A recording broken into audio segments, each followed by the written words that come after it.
I'd agree. Okay, so I've got why, but I buy this weekend is this. I don't use it nearly enough. You what? I buy this. You bought it? Yes. We buy a lot. It's just one of them. Because I help my mom to buy this. Too many. Oh, just give her a present? Yeah. Yeah, there you go. That's smart. I have one of those. 录一下，录一下。No, I don't. You get on? No, I don't. Yeah, I got a couple. I had it. I recycled a couple of them just so I can get more candies for it. Waiting for a Pokemon. Pokemon. Thank you.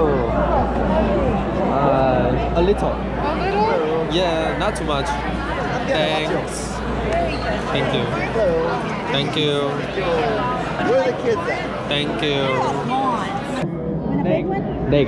Small one. A smaller? Yes, this. You want two? Yes, thank you. All right. Oh, thank you.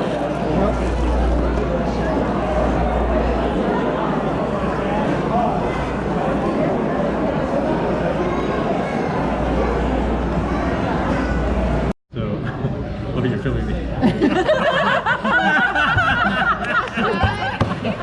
Can I?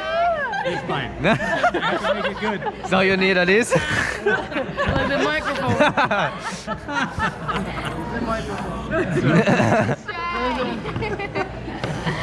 So anyway, so when I saw something different in them than what I had, I wanted to learn more. So I became part of the group. I joined a Bible study where you would read the Bible together and learn what it says and how does this apply to me and things like that.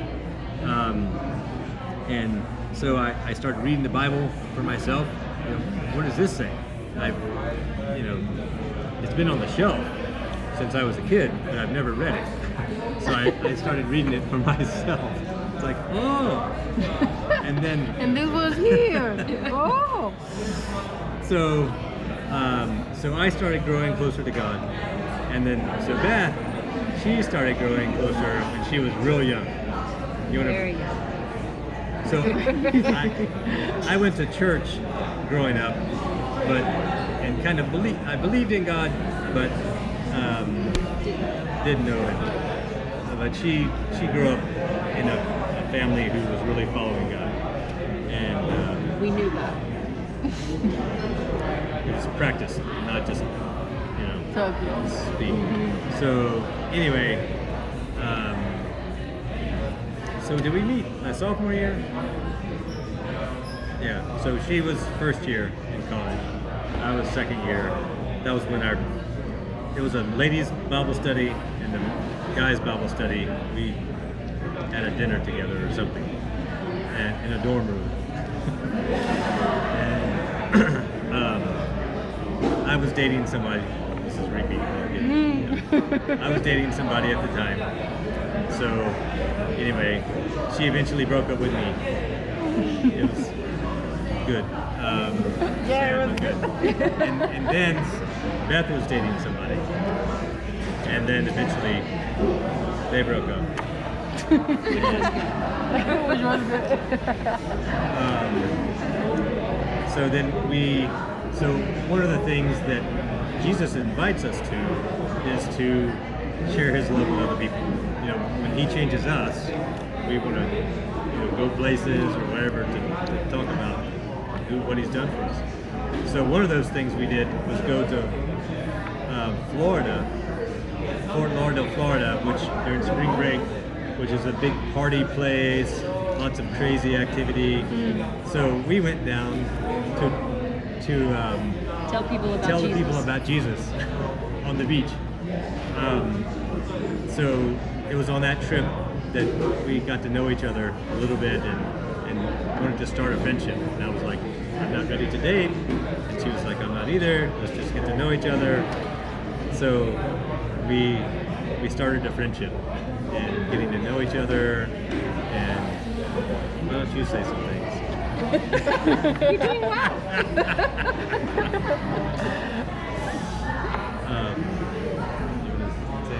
So then that summer, he went to Kenya to tell people about Jesus.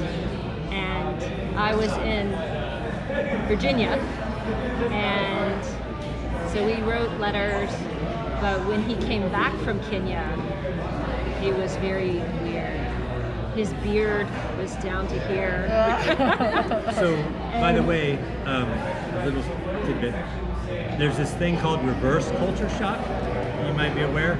So when you came from your country to here, it's all of this new, and he's experienced this. And then you get used to it. Then you go back home, and you have reverse culture shock. So I was living in a tent during the summer, riding a bike, no electricity, With Africans, no white people. I was Mzungu, white man. Some of the babies cried when they saw me. Ooh! You were scared of him. So anyway, I was kind of weird when I got back. Yes, reverse culture shock. So he didn't know if he wanted to date me or not. He was good with being friends, but he wasn't sure if he wanted to date me.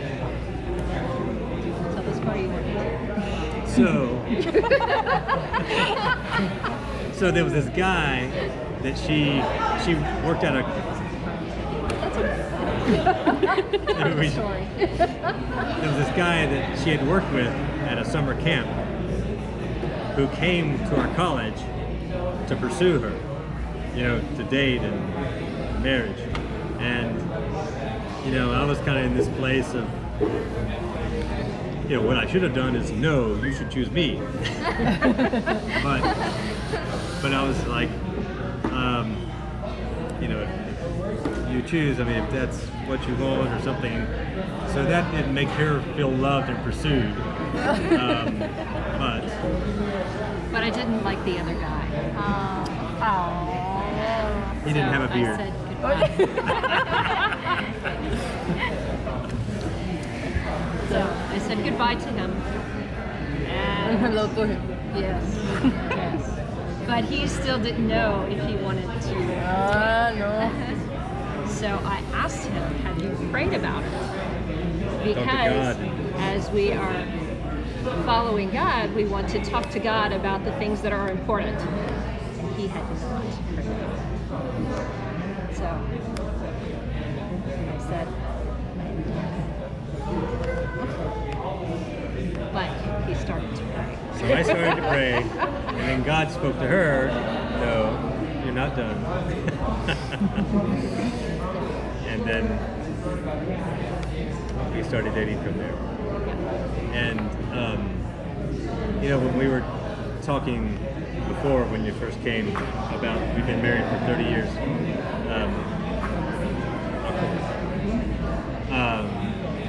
So one of the things that's so much kept us together is because every night, even when we were dating, we prayed to God. Together. So I would ask, how can I pray for you? She would ask, how can I pray for you? And we would hold hands and talk to God together. So one thing that did was, one, put our hearts focused on God. The other is that if there was something bothering us, we had to talk it through to resolve any conflict before we could pray to God, because God knows our hearts. She may not know my heart, but God knows, and if we're coming together to talk to God, let's work through conflict and give forgiveness and ask forgiveness and things.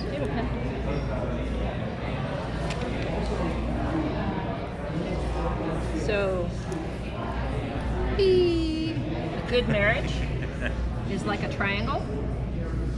God is here, and the husband is here, and the wife is here. And as the wife goes closer to God, and the husband grows closer to God, they become closer to each other.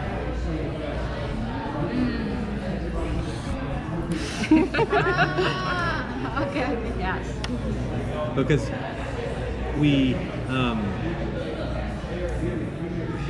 we're born selfish. You know, we want our own needs met.